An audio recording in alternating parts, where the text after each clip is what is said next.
Utba মক্কার একজন অধিবাসী, তার তয়েফে একটা আঙ্গুরের বাগান আছে, এই বাগান দেখার জন্য তিনি তয়েফে আসছেন। আল্লাহর নবীর এই অবস্থা দেখে উতবাও কষ্ট পাইলেন, হায় রে, আমরা মুহাম্মদকে এত গালমন্দ করি কিন্তু কোনোদিন মুহাম্মদের গায়ে হাত দেই নাই, কারণ মুহাম্মদের মতো এত ভালো মানুষ মক্কার জমিনে একজনও নাই। এমন একটা মানুষকে তায়েফের মানুষরা কাফেররা পাথর মেরে রক্তাক্ত করলো। উতবারও মায়া লেগে গেল আল্লাহর নবীর প্রতি, কারণ উতবাও ছিলেন আল্লাহ রসুলের আত্মীয়। এবার আত্মীয়তার সম্পর্কের একটা দোল খেতে শুরু করলো। উতবা সহ্য করতে পারলেন না, আল্লাহ রসুলের এই দুরবস্থা দেখে উতবা তার গোলামকে ডাক দিল, তাআলাউ ইয়া মালি, এ মালি এদিকে আয়, এক পেয়ালা আঙ্গুর নিয়া ওই যে যুবকের কাছে যা, দেখ ওই যে সুন্দর যুবকটা গাছের সাথে হেলান দিয়া বসে আছে, এই যুবককে নিয়ে এক পেয়ালা আঙ্গুর দিয়ায়। এই যুবককে আমি চিনি, সে আমার আত্মীয়, তার মতো ভালো মানুষ মক্কার জমিনে একজনও নাই। কিন্তু যুবক মুহাম্মদ মক্কা থেকে মনে হয় তয়েফে আসছে কালেমার দাওয়াত দিতে। তায়েফের মানুষরা তার দাওয়াত গ্রহণ না করে তাকে পাথর মেরে রক্তাক্ত করেছে। যা যা, মুহাম্মদের মতো এত দরদি মানুষ, এত ভালো মানুষ, যিনি মানুষের উপকার করেন, কোনো মানুষ তার দ্বারা কষ্ট পায় না, এমন একটা ভালো মানুষকে পাথর মেরে তায়েফের কাফেররা তাকে রক্তাক্ত করেছে। যা যা, মুহাম্মদকে আঙ্গুর দিয়ায়। এবার উতবার গোলাম মালি এক পেয়ালা আঙ্গুর নিয়ে আল্লাহর নবীর সামনে হাজির হলেন। আল্লাহর নবী একদিন না, 2 দিন না, 3 দিন পর্যন্ত আল্লাহর নবী কিছু খায় না, না খাওয়া, ক্ষুধার্ত, 3 দিনের ক্ষুধার্ত আল্লাহর নবী, পানির পিপাসায় কলিজা শুকায় গেছে। আল্লাহর নবী একটা আঙ্গুর হাতে নিয়া বিসমিল্লাহ বলে আঙ্গুরটা মুখে দিলেন। উতবার গোলাম মালি ডাক দিয়া বললেন, মিন আইনা জিতা, আপনি কোত্থেকে আসছেন? বলে, জিতু মিনাল মক্কা, আপনি মক্কা থেকে আসছেন, আপনি বিসমিল্লাহ বলে আঙ্গুর খাইলেন, কি আপনার পরিচয়? এত বছর ধরে আমি তায়েফের বাগানে কাজ করি, কত মানুষ আসে আঙ্গুর খায়, এই বাগানে বিশ্রাম নেয়, কোনো মানুষকে আজ পর্যন্ত বিসমিল্লাহ বলতে শুনি নাই। এমন একটা শব্দ আপনি কোত্থেকে পাইলেন? সত্যি করে বলেন, আপনি কে, কি আপনার পরিচয়? আল্লাহর নবী বলে, আমার পরিচয় বলার আগে, জানার আগে বলো তোমার কি পরিচয়, কোথায় তোমার বাড়ি? উতবার গোলাম বলে, আমার বাড়ি হলো নিনাওয়া শহরে। সিরাত ইবনে হিশামের মধ্যে আসছে, উতবার গোলাম বলে, আমার বাড়ি হলো নিনাওয়া শহরে। আল্লাহর নবী বলে, তোমার বাড়ি যদি নিনাওয়া শহরে হয়, সেখানে আমার একজন ভাই আছে যার নাম হলো ইউনুস বাত্তা আলাইহিস সালাম। আল্লাহু আকবার। উতবার গোলাম মালি বলে, আপনি ইউনুস বাত্তাকে কিভাবে চিনেন? সে তো নবী, সে তো, আপনি ইউনুস বাত্তাকে কিভাবে চিনেন? সে তো নবী। আল্লাহর নবী বলেন, পয়গম্বর ইউনুস নবী, আমিও আল্লাহর নবী। আল্লাহু আকবার।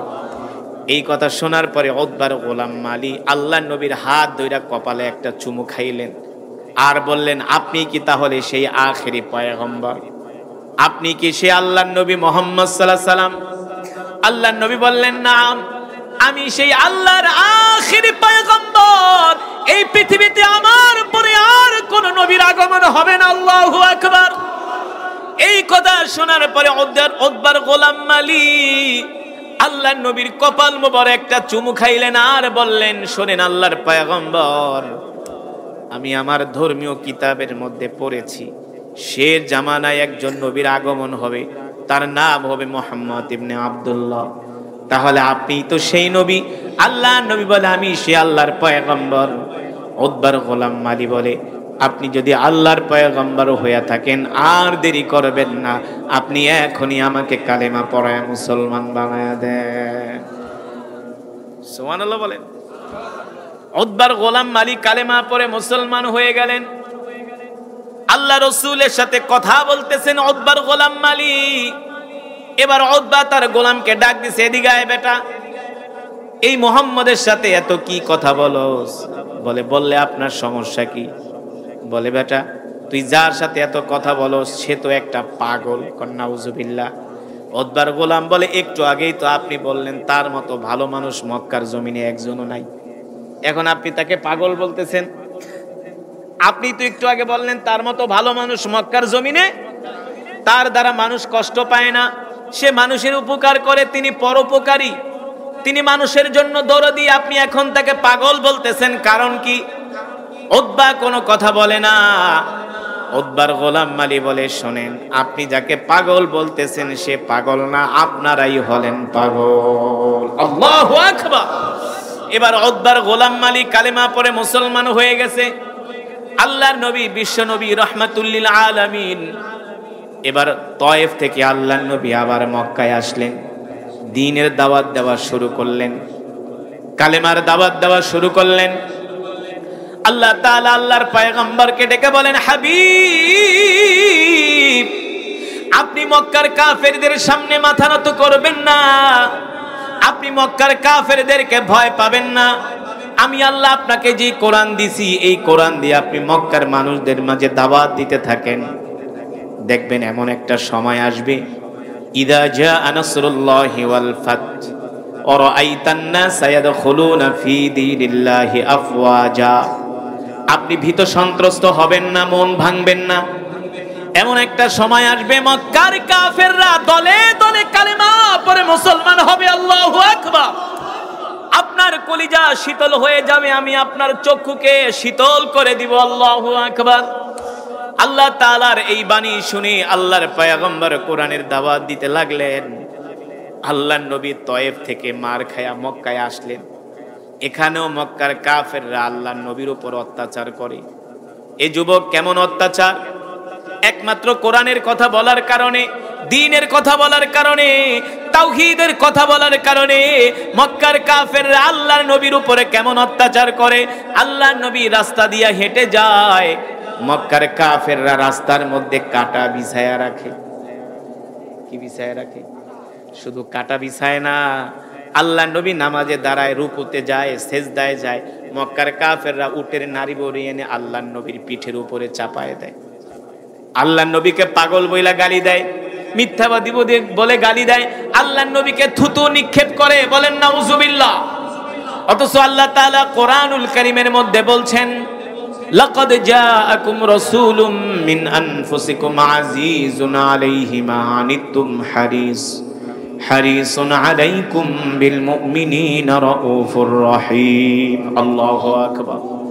আল্লাহ তাআলা বলেন, এ দুনিয়ার মানুষ, আমি আল্লাহ তোমাদের মধ্য থেকে তোমাদের জন্য এমন একজন নবী পাঠাইছি, যেই নবী কিনা তার জীবনের চেয়েও তোমাদেরকে ভালোবাসে। এ সাতক্ষীরার যুবকেরা, আল্লাহর বান্দারা, মা বোনেরা, ভালো করে শুনে রাখেন। আল্লাহ নিজে বলছেন, এই নবী তার জীবনের চেয়েও আমাদেরকে ভালোবাসে, তার স্ত্রীর চেয়েও আমাদেরকে ভালোবাসে, নবীর কন্যাদের চেয়েও উম্মতকে ভালোবাসে।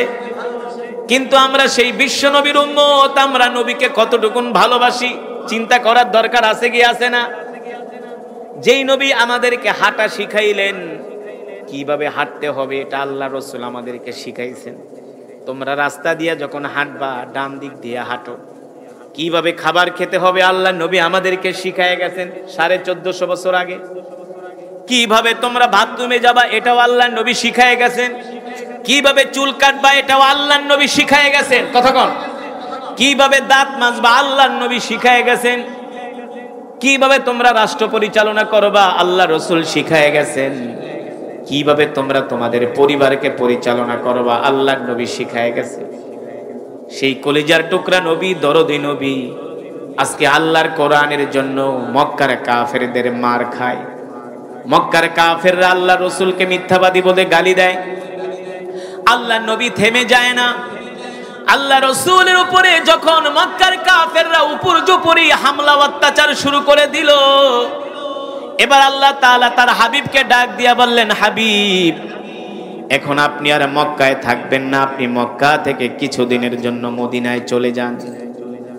আপনি মদিনায় যাবেন, মক্কায় থাকবেন না। মক্কা আপনার জন্য আর নিরাপদ না। ও যুবক, এবার কলিজার টুকরা বিশ্ব নবী দ্বীনের জন্য, কোরআনের জন্য নিজের মাতৃভূমি ত্যাগ করতেছেন। নিজের মাতৃভূমি ত্যাগ করতেছেন। নিজের মায়ের দেশ, বাবার দেশ, যেখানে তার শৈশব কেটেছে, যেখানে তার কৈশোর কেটেছে, এবার নিজের মাতৃভূমি ত্যাগ করে আল্লাহর নবী মক্কা থেকে মদিনায় যাবে। কথাটা বললে যতটা সহজ, আসলে বিষয়টা ততটা সহজ। নিজের বাপ দাদার ভিটা এখন তাকে ছাড়তে হবে। কিসের জন্য? ক্ষমতার জন্য? হ্যাঁ, ক্ষমতার জন্য নয়, অর্থের জন্য নয়, প্রভাব প্রতিপত্তির জন্য নয়, নেতৃত্বের জন্য নয়। এবার আল্লাহর নবী আল্লাহর কোরআনের জন্য, দ্বীনের জন্য মক্কা ছেড়ে আল্লাহ রাসূল এবার মদিনায় যাবে। এই কোরআনের জন্য, কোরআনকে প্রতিষ্ঠিত করার জন্য। মক্কার কাফেররা কোরআনের দাওয়াত গ্রহণ করে না, আল্লাহ রাসূলকে মিথ্যাবাদী বলে গালি দেয়, আল্লাহ রাসূলের উপর অত্যাচার করে। এবার আল্লাহ তাআলা বলেন, হাবিব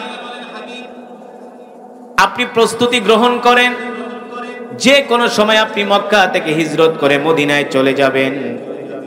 আল্লাহর নবী, বিশ্ব নবী রাহমাতুল লিল আলামিন সাইয়েদনা আবু বকরকে বললেন, আবু বকর আপনি প্রস্তুত থাকবেন, আমরা যে কোনো সময় মক্কা থেকে হিজরত করে মদিনায় চলে যাব। হিজরতের ডাক চলে আসলো। সাইয়েদনা আবু বকর রাদিয়াল্লাহু তাআলা আনহু সহ আল্লাহর নবী এবার মক্কা থেকে মদিনার দিকে হিজরত শুরু করলেন।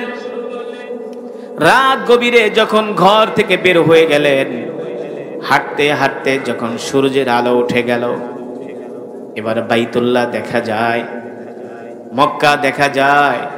আল্লাহর নবী বারবার বাইতুল্লাহর দিকে তাকায় আর চোখের পানি ছেড়ে দিয়ে কান্না করে। আল্লাহর নবী বললেন, বাইতুল্লাহ রে, এ মক্কা, তোকে ছেড়ে আমার যেতে মন চায় না। মক্কার কাফেররা আমাকে তো মক্কায় থাকতে দিল না। বাইতুল্লাহ, আমি চেয়েছিলাম তোমার খেদমত করব, তোমার খেদমত করে আমি আমার জীবন কাটায় দিব, কিন্তু মক্কার কাফেররা আমাকে থাকতে দিল না। বাধ্য হয়ে আমাকে মক্কা থেকে মদিনায় যেতে হচ্ছে। এই কথা বলে আল্লাহর নবী অঝর ধারায় কাঁদতেছেন। আল্লাহ তাআলা ডাক দিয়ে বলেন, হাবিব আপনি কান্না করবেন না, আপনার চোখের পানি আমি আল্লাহ সহ্য করতে পারি না। আজকে আপনি মক্কা যাচ্ছেন সাথে একজনকে নিয়ে, আর সেই দিন বেশি দূরে নয়, আমি আল্লাহ মক্কা থেকে আপনি, মদিনা থেকে আপনি 10,000 সাহাবী নিয়ে আপনি মক্কা বিজয় করবেন। আমি আল্লাহ মক্কার ক্ষমতা আপনার হাতে তুলে দিব, মক্কার ক্ষমতা আপনার হাতে তুলে দেব, আপনি কষ্ট পাবেন না, একটু ধৈর্য ধরেন, যান মদিনায়। এবার আল্লাহর নবী, বিশ্ব নবী রাহমাতুল লিল আলামিন সাইয়েদনা আবু বকর রাদিয়াল্লাহু তাআলা আনহুকে নিয়ে মদিনার দিকে যাচ্ছেন। পাহাড়ি পথ, আঁকাবাঁকা পথ। সাইয়েদনা আবু বকর বলেন, আমি আল্লাহ রাসূলের আগে আগে হাঁটতেছি, আল্লাহর নবী আমার পিছনে। আমি দেখি আল্লাহর নবী রাস্তা দিয়ে হাঁটে, আর গাছগুলো আল্লাহর নবীকে দেখা সালাম দেয়। জোরে বলেন সুবহানাল্লাহ। গাছগুলো আল্লাহর নবীকে দেখে সালাম দেয়। আল্লাহর নবী ডাক দিয়া বলে, গাছ সালাম দাও, কারণ কি? গাছগুলো বলে, কেন সালাম দিব না? আপনি কি মনে করছেন আমরা আপনাকে চিনি নাই? আপনি শুধু মানুষের নবী না, আপনি আমাদেরও নবী। সাইয়েদনা আবু বকর বলেন, আল্লাহর নবী, বিশ্ব নবী রাহমাতুল লিল আলামিন পাথরের উপরে পাড়া দেয়, শক্ত পাথর। আল্লাহর নবী শক্ত পাথরের উপরে পাড়া দেওয়ার সাথে সাথে পাথরটা তুলার মতো নরম হয়ে যায়। আল্লাহর রাসূল ডাক দিয়ে বলে, পাথর শক্ত ছিলা, কেন তুলার মতো নরম হয়ে গেলা? শক্ত পাথর ডাক দিয়া বলে, আপনি কি মনে করেছেন আমরা কি আপনাকে চিনি নাই? আপনি শুধু মানুষের নবী না, আপনি আমাদেরও নবী। আপনি যদি শক্ত পাথরে পাড়া দেন আপনার কষ্ট হবে, আর এই কষ্ট আমরা পাথর সহ্য করতে পারবো না। শুধু এখানেই শেষ নয়, গাছগুলো আল্লাহর নবীকে সালাম দেয়, পাথরগুলো আল্লাহর নবীকে সালাম দেয়। শুধু এখানেই শেষ নয়, আকাশের মেঘমালা আল্লাহর নবীর উপরে ছাতার মতো ছায়া দেয়। আল্লাহর নবীর শরীর মুবারকে রৌদ্রের তাপ লাগতে দেয় না। আকাশের মেঘগুলো আল্লাহর নবীকে সালাম ছায়া দিচ্ছেন। সাইয়েদনা আবু বকর রাদিয়াল্লাহু তাআলা আনহু বলেন, আমি আল্লাহর নবীর হাত ধরে ধরে মরুভূমির মধ্যে দিয়া হাঁটতেছি। হাঁটতে হাঁটতে আল্লাহর নবী ক্লান্ত হয়ে যায়, পরিশ্রান্ত হয়ে যায়। আমাদের কাছে যেই খাবার ছিল, পানি ছিল, এই পানি খাবার দিয়ে আমরা বেশ কিছুদিন চলছি। আল্লাহর নবী ডাক দেয়া বলেন, ইয়া আবা বকর আনা আতশানুন জিদ্দান আনা জাইউন জিদ্দান। আবু বকর, আপনার কাছে কোনো খাবার আছে কিনা, পানি আছে কিনা, আমাকে একটু খাবার দেন, পানি দেন। সাইয়েদনা আবু বকর বলে, ওগো আল্লাহর নবী, আমার কাছে খাবার নাই, পানিও নাই। আল্লাহর নবী বিশ্ব নবী রাহমাতুল লিল আলামিন বলে, আবু বকর, মক্কা থেকে যে খাবার এনেছিলেন খাবারগুলো কি শেষ? সাইয়েদনা আবু বকর বলে, গো আল্লাহর নবী, মক্কা থেকে যে খাবার এনেছিলাম খাবারগুলো শেষ হয়ে গেছে। সাইয়েদনা আবু বকর মনে মনে ভাবে আর কষ্ট পায়, দো জাহানের বাদশা রাহমাতুল লিল আলামিন আমি আবু বকরের কাছে খাবার চেয়েছে, আমি আল্লাহর নবীকে খাবার দিতে পারি না, পানি দিতে পারি না। সাইয়েদনা আবু বকর বলেন, এর চেয়ে আমার কাছে আর কষ্টের কিছু হতে পারে না। অথচ এই আবু বকর তো সে আবু বকর যে আবু বকর নিজের সব সম্পদ এনে আল্লাহর রাসূলের সামনে হাজির করেছিলেন, ঠিক কিনা বলে? সাইয়েদনা আবু বকর বলে, আল্লাহর নবী আমার কাছে খাবার চায়, নবীকে আমি খাবার দিতে পারি না, এর চেয়ে কষ্ট আমার কাছে আর কিছু হতে পারে না। সাইয়েদনা আবু বকর এই কষ্টে কান্না করে দিলেন। আল্লাহর নবী ডাক দিয়া বলেন, আবু বকর, দেখেন তো মরুভূমির মধ্যে কোনো ঘর বাড়ি দেখা যায় কিনা। সাইয়েদনা আবু বকর বলেন, মনে মনে, শত শত কিলোমিটার মরুভূমি, যেখানে কোনো গাছ নাই, পালা নাই, এখানে আবার মানুষের বসবাস আসবে কোত্থেকে, ঘর বাড়ি আসবে কোত্থেকে? সাইয়েদনা আবু বকর বলেন, নিশ্চয় আল্লাহর নবীর জবান মোবারক দিয়া যেহেতু এই কথা বের হয়েছে, নিশ্চয় এখানে কোনো কারণ আছে। আল্লাহু আকবার।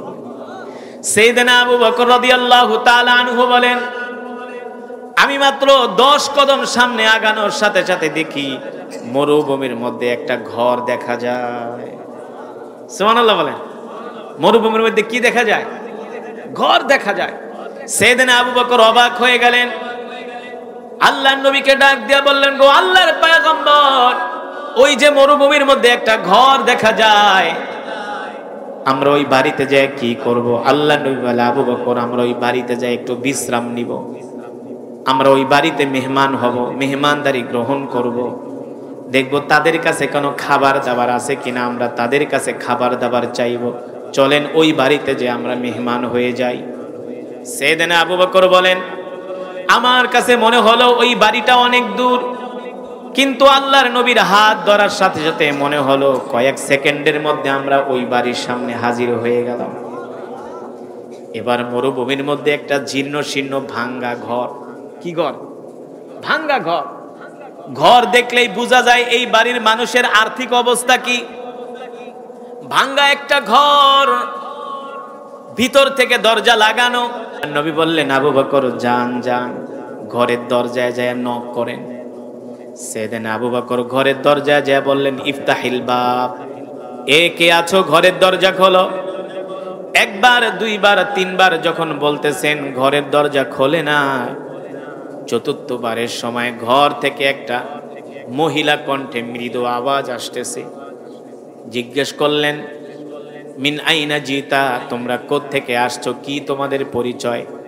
সাইয়েদনা আবু বকর বলেন, জিনা মিনাল মাক্কা ইলাল মাদিনা, আমরা দুইজন মানুষ মক্কা থেকে আসছি, মদিনায় যাব। তো ভালো কথা, মক্কা থেকে আসছো, মদিনায় যাবা, আমার বাড়িতে কি? আমি একজন মহিলা মানুষ, আমার ঘরে কোনো পুরুষ নাই, আমার নাম হলো উম্মে মাবাদ, আর আমার স্বামীর নাম হলো আবু মাবাদ, যিনি বকরি চড়ানোর জন্য মরুভূমিতে গিয়েছেন। আমি একজন মহিলা মানুষ, আমার বাড়িতে তোমরা কি চাও? সাইয়েদনা আবু বকর বলে, শোনো, আমরা দুইজন পথিক তোমার বাড়িতে আসছি, তোমার ঘরে যদি কোনো খাবার থাকে আমাদেরকে একটু খাবার দাও, আমাদেরকে একটু বসার ব্যবস্থা করে দাও। ভিতর থেকে আওয়াজ আসলো, শোনো, নাহনু ফাকিরুন জিদ্দান, আমরা গরিব মানুষ, আমাদের ঘরে কোনো খাবার নাই। আল্লাহ নবী বলে, আবু বকর যদি খাবার না থাকে একটু পানি চান। কি চান? একটু পানি দাও। ঘর থেকে আওয়াজ আসলেন, ঘরে খাবারও নাই পানিও নাই। সেদিন আবু বকর বলে, এটা একটা কথা? ঘরে খাবারও নাই পানিও নাই। ঘর থেকে মৃদু কণ্ঠে মহিলা বলতেছে, শোনো, হয়তোবা তোমরা আমার পরিচয় জানো না, আমরা এত গরিব মানুষ, আমরা বকরি থেকে দুধ দহন করে দুধ পান করি, আর কিছু খেজুর খায়া কিছু খাবার যখন আমার স্বামী নিয়ে আসে সেগুলো দিয়ে আমরা আমাদের দিনাতিপাত করি। এত খারাপ অবস্থা আমাদের ঘরের মধ্যে কোনো পানি নাই। আমার স্বামী মরুভূমিতে গিয়েছে, আসার সময় কূপ থেকে পানি নিয়ে আসবে, যখন ঘরে খাবারও নাই পানিও নাই। এই কথা শোনার পরে সাইয়েদনা আবু বকর আরো বেশি কষ্ট পাইলেন, আরো বেশি। আল্লাহর নবী একটু পানি খাবে সেটাও নাই, খাবার খাবে সেটাও নাই। সাইয়েদনা আবু বকর অনেক কষ্ট পাইতেছেন, আল্লাহর নবী বুঝতেছে। আল্লাহর নবী দেখেন ওই আবু মাবাদের বাড়ির ঘরের সামনে একটা বকরি বাঁধা। কি বাঁধা? বকরি বুঝেন তো? একটা বকরি বাঁধা, যেই বকরিতে দুধ দেয়। আল্লাহর নবী ডাক দিয়া বলে, আবু বকর, উম্মে মাবাদকে বলেন তার ঘরের সামনে একটা বকরি বাঁধা আছে, যদি উম্মে মাবাদ আমাদেরকে অনুমতি দেয় আমরা ওই বকরি থেকে একটু দুধ দহন করে দুইজনে পান করব। আপনি শুধু উম্মে মাবাদ থেকে অনুমতি আনেন। সাইয়েদনা আবু বকর বলে, বোন, বুঝলাম তোমার ঘরে পানি নাই খাবারও নাই, কিন্তু তোমার ঘরের সামনে একটা বকরি বাঁধা আছে, তুমি আমাদেরকে অনুমতি দাও, এই বকরি থেকে আমরা দুধ দহন করে দুইজন পান করি। মহিলা মানুষ ঘর থেকে মুস্কে হাসি দিয়া বলে, পথিক, হয়তোবা তোমরা জানো না, আমাদের ঘরের সামনে যেই বকরিটা বাঁধা আছে এটা হলো একটা অসুস্থ বকরি, প্রতিবন্ধী বকরি, বাচ্চা দেয় না, দুধও দেয় না, হাঁটতে পারে না, চলতে পারে না। এই কারণে আমার স্বামী ওকে ঘাস খাওয়ানোর জন্য মাঠে নিয়ে যায় না। তোমরা এই বকরি থেকে কিভাবে দুধ দহন করবা? এই কথা শোনার পরে আল্লাহর নবী মুস্কি দিয়া হেসে বলেন, আবু বকর, আপনি শুধু উম্মে মাবাদ থেকে অনুমতি নেন, আর এই বকরি থেকে দুধ দোয়ানোর দায়িত্ব আমার। জোরে বলেন সুবহানাল্লাহ। আল্লাহর নবী বলে, আপনি শুধু অনুমতি নেন, বকরি অসুস্থ হোক কিন্তু দুধ দোয়ানোর দায়িত্ব আমার, আমি দুধ দোয়াবো, আপনি শুধু অনুমতি নেন। সাইয়েদনা আবু বকর বললেন, বোন, আপনি অনুমতি দেন, দুধ দোয়ানোর দায়িত্ব আমাদের। মহিলা মানুষ বলে, না না না, অসুস্থ বকরি দুধ দেয় না, হাঁটতে পারে না, চলতে পারে না। আল্লাহর নবী বলে, আপনি শুধু অনুমতি আনেন। একবার, দুইবার, তিনবার বলার পরে মহিলা মানুষ রাগ কইরা বলে, এই পথিক মানুষ বোঝো না, বলতেছি অসুস্থ বকরি দুধ দেয় না, এক কথা বারবার কেন বোঝো না? আল্লাহর নবী চতুর্থবারও বলে, আবু বকর, আপনি শুধু অনুমতি নেন, দুধ দোয়ানোর দায়িত্ব আমার। এবার সাইয়েদনা আবু বকর বললেন, বোন, রাগ করো না, তুমি শুধু অনুমতি দাও, তোমার অসুস্থ বকরি থেকে দুধ দোয়ানোর দায়িত্ব আমাদের। এবার মহিলা মানুষ রাগ করে বলে, ঠিক আছে, যাও, যদি পারো তোমরা দুধ দোয়ায়া খাও, আমার কোনো আফসোস নাই। আল্লাহর নবী বলে, আবু বকর, দুধ যে দোয়াবো কিসের মধ্যে রাখবো? একটা পাত্র চান। উম্মে মাবাদের কাছে একটা পাত্র চাওয়া হলো। উম্মে মাবাদ ঘর থেকে একটা ছোট পাত্র দিলেন। আল্লাহর নবী বলে, না না না আবু বকর, ছোট পাত্রে হবে না, বড় পাত্র লাগবে। জোরে বলেন আল্লাহু আকবার। সাইয়েদনা আবু বকর বিনয়ী কণ্ঠে দেখে মহিলা রাগ করছে, বারবার শুধু ধমক দেয়, অসুস্থ বকরি দুধ দেয় না, আবার চাও বড় পাত্র। সাইয়েদনা আবু বকর বলে, ইয়া খিয়াল কবির, বোন রাগ করো না, ইয়া উখতিয়াল কবির, রাগ করো না, একটা বড় পাত্র আমাদেরকে দাও, ওই পাত্রে আমরা দুধ দোয়ায় রাখবো। এবার মহিলা মানুষ রাগ কইরা কয়, দেখি তো, এতবার বলতেছি বকরিতে দুধ দেয় না, কথাও শোনে না, আবার দিলাম ছোট পাত্রে, ছোট পাত্রেও হবে না, বড় পাত্র লাগবে। আসলে এই লোকগুলা কারা আমার একটু দেখার প্রয়োজন, একটা কৌতূহল জাগে না? এবার উম্মে মাবাদ বলে, আমি যখন আমার ঘরের দরজাটা একটু ফাঁকা করে বাহিরের দিকে তাকাইলাম, ওয়াল্লাহি রাব্বিল কাবা, আমি যখন ঘরের দরজা ফাঁকা করে বাইরের দিকে তাকাইলাম, আমি দেখি আমার ঘরের উঠানে মনে হয় আকাশ থেকে পূর্ণিমার চাঁদ উদিত হয়েছে। আমি নবী মুহাম্মদ যুবক মুহাম্মদের দিকে তাকাইলাম। আমি তাকায় দেখি এত সুন্দর চেহারার মানুষ আমি আজ পর্যন্ত কোনোদিন দেখি নাই। যুবক মুহাম্মদের দিকে আমি তাকায়া আমি আমার আর নজর ফিরাইতে পারি না, আমি আমার আর নজর ফিরাইতে পারি না। এত সুন্দর চেহারার মানুষ। উম্মে মাবাদ বলে তার চুলগুলো এত সুন্দর, তার নাকগুলো এত সুন্দর, তার দাঁতগুলো এত সুন্দর, তার হাতগুলো এত সুন্দর, তার ললাটটা এত সুন্দর, তার কপালটা এত সুন্দর। উম্মে মাবাদ বলে যুবক মুহাম্মদ হাসি দেয়, তার হাসিতে দেখি মুক্তা ঝরে, তার দাঁতগুলো থেকে নূর চমকায়। আল্লাহু আকবার। কেন চমকাবে না? আমার নবীর মতো এত সুন্দর করে আল্লাহ পৃথিবীতে কোনো মানুষকে সৃষ্টি করে না।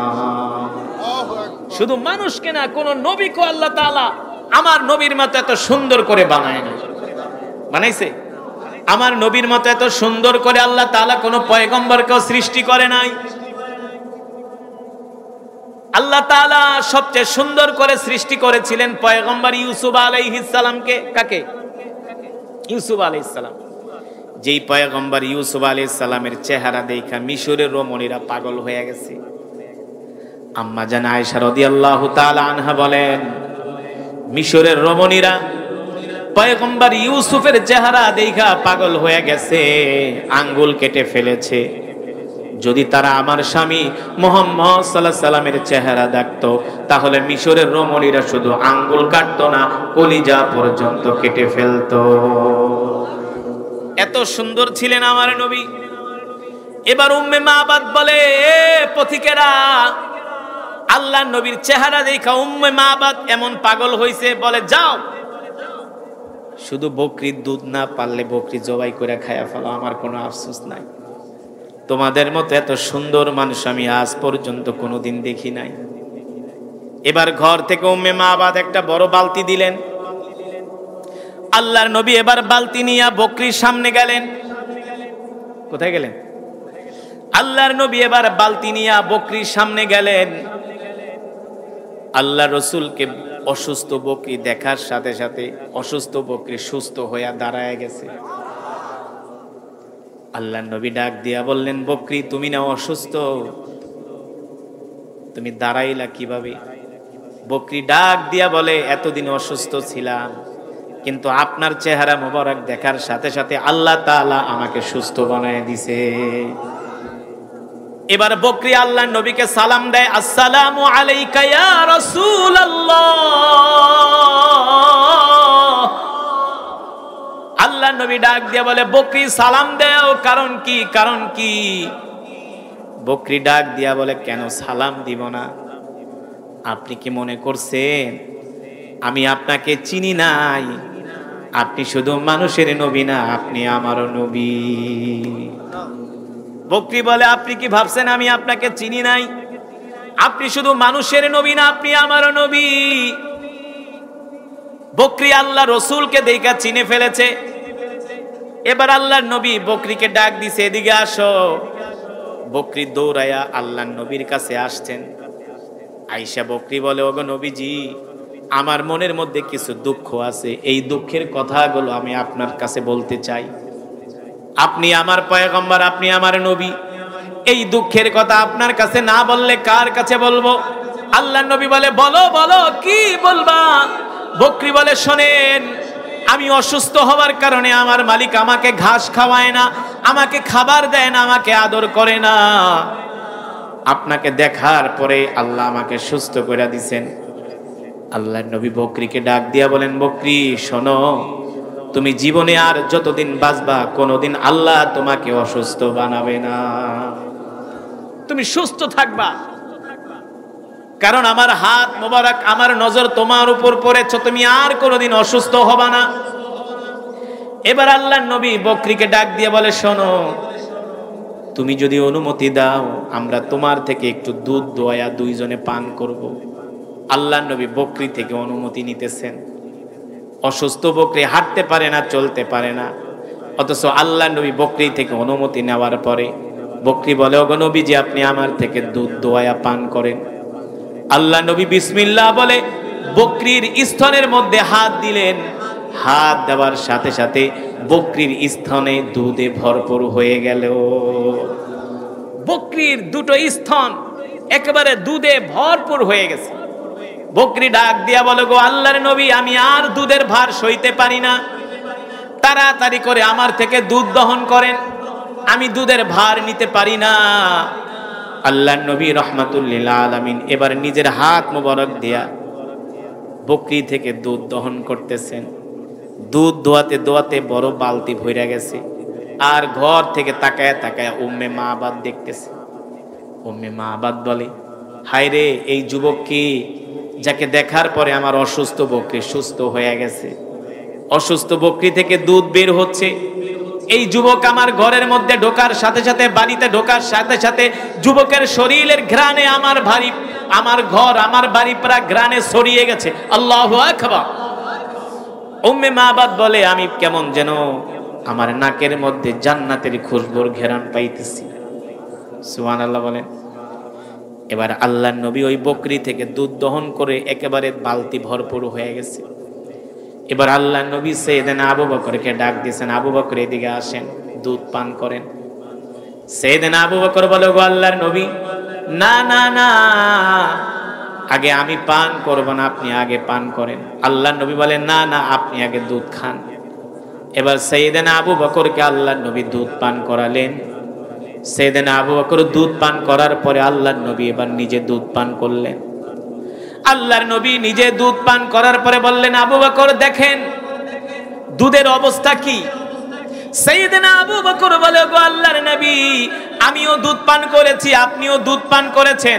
আল্লাহি রব্বিল কাবা, রবের কাবার কসম খায়া বলি, বালতির মধ্যে যেমন দুধ ছিল তেমনই আছে, এক ফোঁটাও কমে নাই, এক ফোঁটাও কমে নাই, যেমন দুধ তেমনই আছে। আল্লাহ নবী বলে, আবু বকর যান যান, উম্মে মাবাদের কাছে দুধের বালতি দিয়ে আসেন। এবার উম্মে মাবাদের কাছে সাইয়েদনা আবু বকর দুধের বালতি দিলেন আর বললেন, উম্মে মাবাদ, এই দুধ তুমি পান করো, তোমার স্বামীকে পান করায়ও। এবার আমরা তোমার বাড়ি থেকে বিদায় নিলাম, আমরা মদিনার দিকে যাব। আল্লাহর নবী বিশ্ব নবী সাইয়েদনা আবু বকরকে নিয়ে আবার মদিনার দিকে রওনা শুরু করলেন। উম্মে মাবাদ বলে, আমি এবার ঘর থেকে লাফ দিয়া উঠানে পড়লাম। দেখি উম্মে মাবাদ ঘরের উঠানে দাঁড়ায় আল্লাহর নবীর দিকে তাকায় আছে, আর আকাশের মেঘমালা আল্লাহর নবীকে ছায়া দিতেছে। উম্মে মাবাদ ডাক দিয়া বলে, মেহমান পথিক, তোমরা যেও না, তোমাদের মতো এমন বরকতের মেহমান আমি আজ পর্যন্ত কোনোদিন দেখি নাই। তোমরা যেও না, আমার বাড়িতে আর কিছুক্ষণ থাকো, আর একটু বরকত দিয়ে যাও। তোমাদের মতো বরকতের মেহমান আমি আজ পর্যন্ত কোনোদিন দেখি নাই। এবার আল্লাহর নবী বিশ্ব নবী রহমাতুল্লিল আলামিন উম্মে মাবাদের বাড়ি থেকে মদিনার দিকে যাত্রা শুরু করলেন। যখন বিকাল হয়ে গেল, উম্মে মাবাদের স্বামী আবু মাবাদ বাড়িতে আসলেন। আসার পরে দেখে কেমন যেন আজকে বাড়ি থেকে ঘ্রাণ বের হচ্ছে। উম্মে মাবাদের স্বামী আবু মাবাদ ডাক দিলেন, তাআলাউ ইয়া যাওজি, ও স্ত্রী বাইরে আসো, আজকে কেমন যেন ঘর থেকে ঘ্রাণ আসতেছে, বাড়ি থেকে ঘ্রাণ আসতেছে। উম্মে মাবাদ ডাক দিয়ে বলে, স্বামী গো, শুধু ঘর থেকে বাড়ি থেকেই ঘ্রাণ না, ঘরে আসেন, আপনার সাথে কথা আছে। এবার ঘরে যাওয়ার পরে দেখে এক বালতি দুধ। আবু মাবাদ বলে, এই দুধ কোত্থেকে পাইলা? দুধ তোমাকে কে দিল? উম্মে মাবাদ বলে, শোনেন, আপনি যখন সকালবেলা ঘর থেকে বের হয়ে গেছেন, ভর দুপুরে আমাদের বাড়িতে দুইজন লোক আসছে, একজন যুবক আর একজনের বয়স একটু বেশি। স্বামী গো, এমন একজন যুবক আজকে আমাদের বাড়িতে আসছে, রবের কাবার কসম খায়া বলি, এত সুন্দর চেহারার মানুষ আমি আজ পর্যন্ত কোনোদিন দেখি নাই। আর এই যুবকের কথাগুলো এত সুন্দর, ব্যবহারগুলো এত সুন্দর, মৃদু ভাষায় আস্তে আস্তে করে হাসি মুখে কথা বলে। ওই যুবকের চেহারার দিকে তাকাইলে মনে হয় দুনিয়ার সব দুঃখ ভুলে যায়। ওই যুবকের চেহারার দিকে তাকাইলে মনে হয়েছে সে যেন আমাদের কত আপন, কত পরিচিত। তাকে দেখলে শুধু মায়াই লাগে। আবু মাবাদ বলে, আর কি বলো? বলে, স্বামী গো শোনেন, ওই যুবক আমাদের বাড়িতে আসার পরে আমাদের যে অসুস্থ বকরি ছিল, এই বকরি ওই যুবককে দেখার সাথে সাথে সুস্থ হয়ে গেছে। আল্লাহু আকবার। এবার উম্মে মাবাদের স্বামী আবু মাবাদ বলে, স্ত্রী সত্যি করে বলো, যুবক কোথা থেকে আসছে? বলছে তারা মক্কা থেকে আসছে, মদিনার দিকে যাবে। এবার আবু মাবাদ বলে, শোনো, যদি তারা মক্কা থেকে আসে, মদিনার দিকে যায়, তাহলে তিনি দুনিয়ার কোন সাধারণ মানুষ নন, তিনি হলেন আখিরি জামানার পয়গম্বর নবী মুহাম্মদুর রাসূলুল্লাহ সাল্লাল্লাহু আলাইহি ওয়াসাল্লাম। যদি তিনি মক্কা থেকে আসে, মদিনায় যায়, তাহলে আমি বুঝতে পেরেছি, আমি আমার ধর্মীয় কিতাবের মধ্যে পড়েছি, শেষ জামানায় একজন নবীর আবির্ভাব হবে, যার নাম হবে মুহাম্মদ ইবনে আব্দুল্লাহ, যিনি মক্কা থেকে মদিনায় যাবেন আর এই রাস্তা দিয়েই যাবেন। ওই নবীকে দেখার জন্যই আমি এইখানে ঘর বানাইছি। স্ত্রী চলো, এই মরুভূমিতে আর থাকবো না, সেই নবীকে পাওয়ার জন্য, দেখার জন্য আমরা এখনই মদিনায় চলে যাব। শুধু মদিনায় যাব না, ওই নবীর হাতে হাত রেখে আমরা কালেমা পড়ে মুসলমান হয়ে যাব। এবার আবু মাবাদ আর উম্মে মাবাদ দুইজনে গাট্টি বস্তা যা ছিল সব নিয়ে মদিনার দিকে রওনা শুরু করলেন। আল্লাহর নবী মদিনায় চলে গেলেন। স্বামী স্ত্রী দুইজন মদিনায় যায় আল্লাহর নবীকে খোঁজ করলেন। আল্লাহ রসুল সাহাবী আবু আইয়ুব আনসারী রাদিয়াল্লাহু তাআলা আনহুর বাড়িতে বিশ্রাম নিচ্ছিলেন। এবার স্বামী স্ত্রী দুইজনে যায় বললেন, ওগো আল্লাহর নবী, আপনি যেই মরুভূমির বাড়িতে যায়া আশ্রয় নিয়েছিলেন, বকরির দুধ পান করেছিলেন, আমরা হলাম দুইজন ওই বাড়ির মালিক। আমরা আপনাকে চিনতে পেরেছি, আপনি দুনিয়ার কোনো সাধারণ মানুষ না, আপনি হলেন আল্লাহর পয়গম্বর। আপনি আর দেরি করবেন না, আমাদের দুইজনকে এখনই কালেমা পড়ায় মুসলমান বানায়া দেন। তারা কালেমা পড়ে মুসলমান হয়ে গেলেন, স্বামী স্ত্রী দুইজনে। তারা দিন পাওয়ার জন্য কত কষ্ট করেছে, ঠিক কিনা বলেন? মরুভূমির মধ্যে ঘর বানাইছে, দিনের পর দিন না খেয়ে রয়েছে, কত কষ্ট করেছে আল্লাহর নবীকে পাওয়ার জন্য। আর আমরা সেই নবীর উম্মত, আল্লাহ তাআলা সেই নবীর উম্মত করে আল্লাহ আমাদেরকে দুনিয়াতে পাঠাইছে, আমাদের কোনো কষ্ট করতে হয় নাই। অথচ সেই নবীর উম্মত হয়ে আজকে রসুলের আদর্শ আমাদের মাঝে নাই, আল্লাহর নবীর চরিত্র আমাদের মাঝে নাই, আল্লাহর নবীর আখলাক আমাদের মাঝে নাই। আজকে আমরা মুসলমানরা ঠিক মতো নামাজ পড়ি না, আল্লাহর হুকুম মানি না, আল্লাহর বিধান মানি না, ঠিক কিনা বলেন? এই যে রমজান মাস গেল, এক মাস মোটামুটি মানুষগুলো ভালোই নামাজ কালাম পড়ছে না? আপনাদের এলাকার অবস্থা কেমন ছিল? রমজানে মোটামুটি ভালোই রোজা ঠোজা রাখছিল নাকি? তারাবিও পড়ছিল, ফজরের নামাজেও মুসল্লি হতো। এখন রমাদানও শেষ, মসজিদের মুসল্লিও শেষ। কথা বলেন ঠিক কিনা? রমজানও শেষ, মাথায় টুপি দিছে, টুপিও শেষ। এই হলো আজকে আমাদের মুসলমানদের অবস্থা। কিন্তু আল্লাহর নবী, বিশ্ব নবী, রাহমাতুল লিল আলামিন, রসুলের সাহাবীরা কোনদিন এক ওয়াক্ত নামাজ কাজা করে নাই। করছে? করে নাই। আর আজকে আমরা মুসলমানরা নামাজ ছেড়ে দিচ্ছি, আল্লাহর হুকুম, আল্লাহর বিধান ছেড়ে দিচ্ছি। মসজিদে মুসল্লি পাওয়া যায় না, আজকে মসজিদে মুসল্লির সংখ্যা নাই। অথচ চায়ের দোকানে বসে বসে গল্প করে আর বাংলা সিনেমা দেখে। চায়ের দোকানে মানুষের অভাব নাই, কিন্তু মসজিদে মুসল্লি না। অথচ বিশ্ব নবী রাহমাতুল লিল আলামিন কত কষ্ট করেছেন দ্বীনের জন্য। মক্কা ছেড়েছেন, মদিনায় গিয়েছেন, তায়েফের ময়দানে কাফেরদের মার খেয়েছেন। আল্লাহর নবী, বিশ্ব নবী রাহমাতুল লিল আলামিন বলে, উম্মত, আমি আল্লাহর নবী কোনোদিন আল্লাহর একটা বিধান ছেড়ে দেই নাই। তোমরা যদি আমাকে ভালোবাসো তোমরাও আল্লাহর হুকুম ছেড়ে দিবা না, তোমরা নামাজ ছেড়ে দিবা না, আল্লাহর বিধান ছেড়ে দিবা না।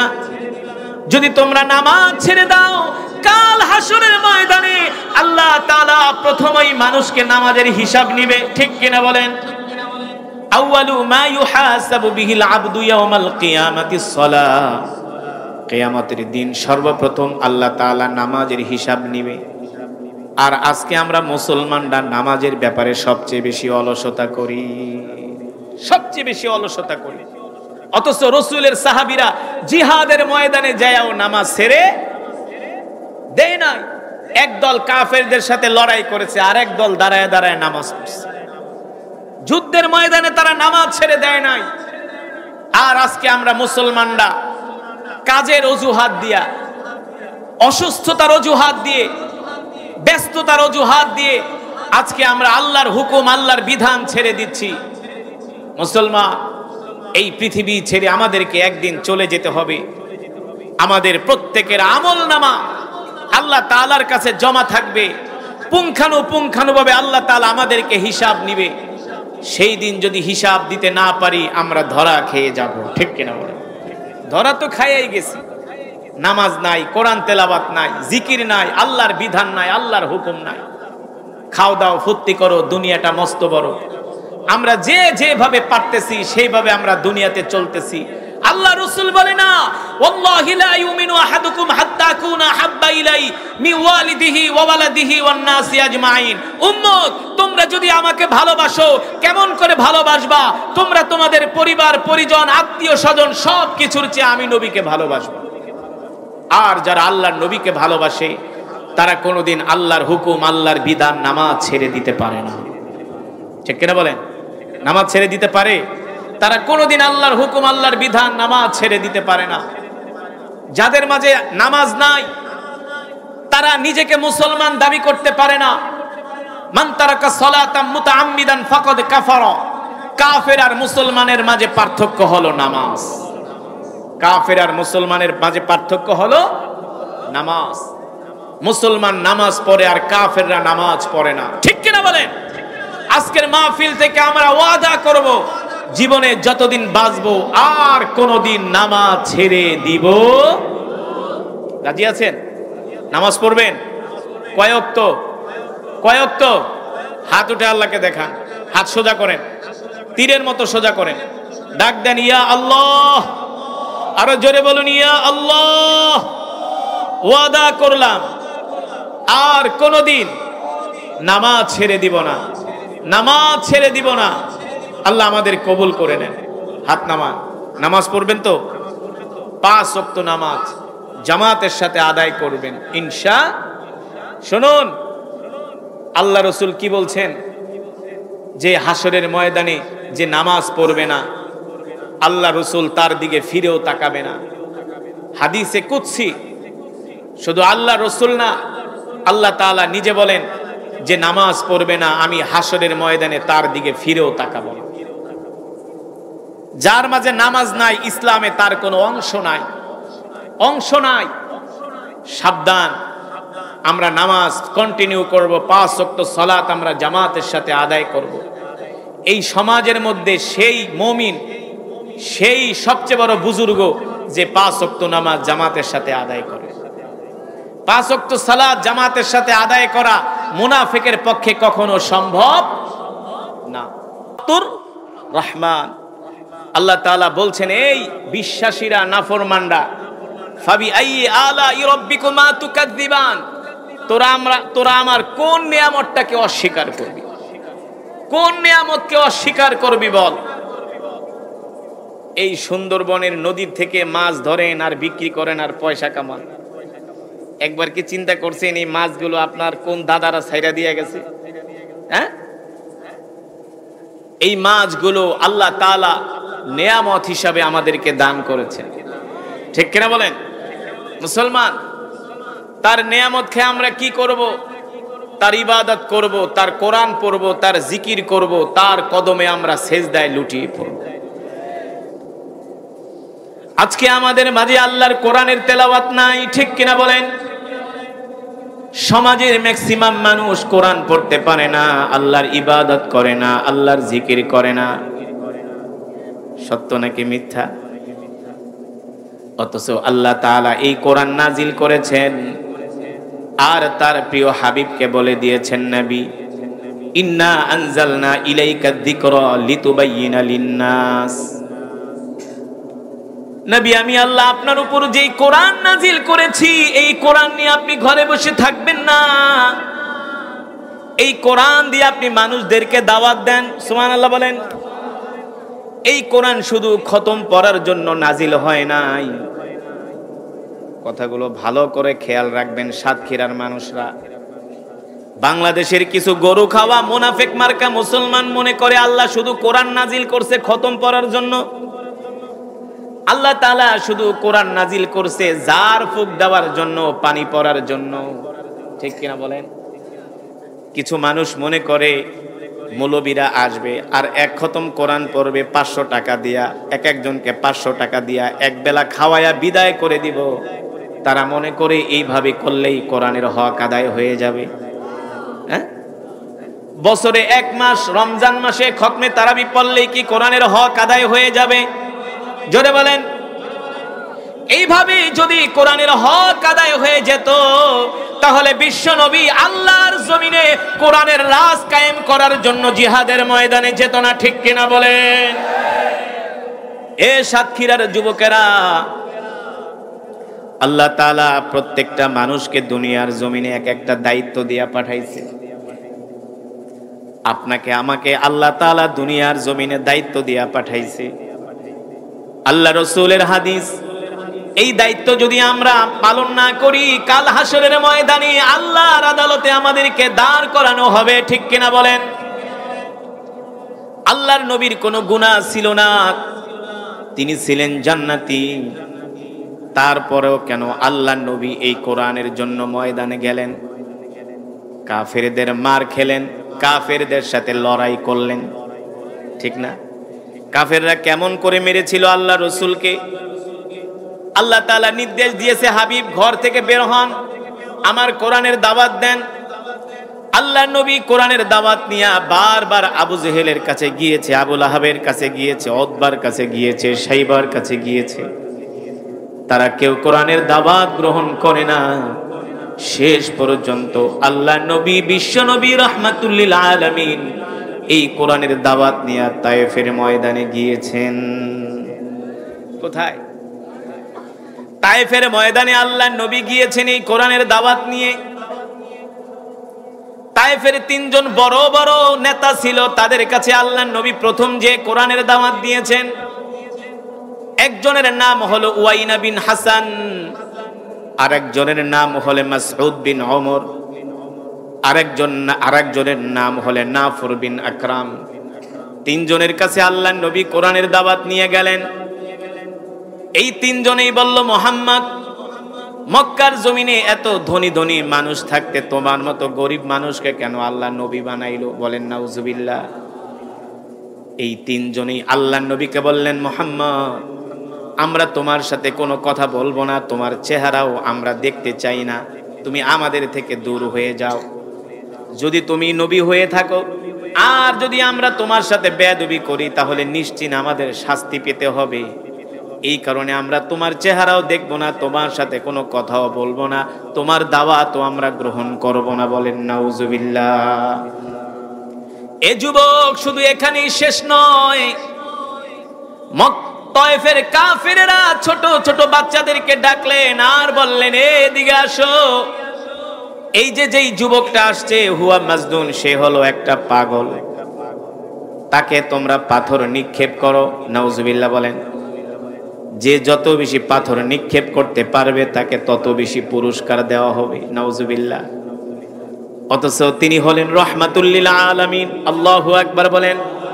আল্লাহ তাআলা কোরআনুল কারীমের মধ্যে বলছেন, ওয়ামা আরসালনাকা ইল্লা রাহমাতাল লিল আলামিন।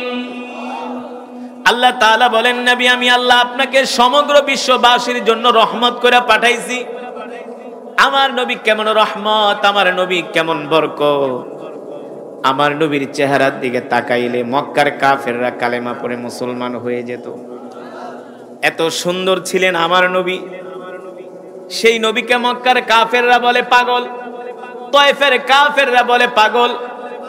আল্লাহর নবীকে তায়েফের কাফেররা 1 কিলোমিটার, 2 কিলোমিটার, 3 কিলোমিটার না 5 কিলোমিটার পর্যন্ত আল্লাহর নবীকে দৌড়িয়েছে, আর আল্লাহর নবীকে পাগল বলে পাথর মেরেছে। এক একটা পাথরের আঘাতে আল্লাহর নবীর শরীর ক্ষত বিক্ষত হয়েছে।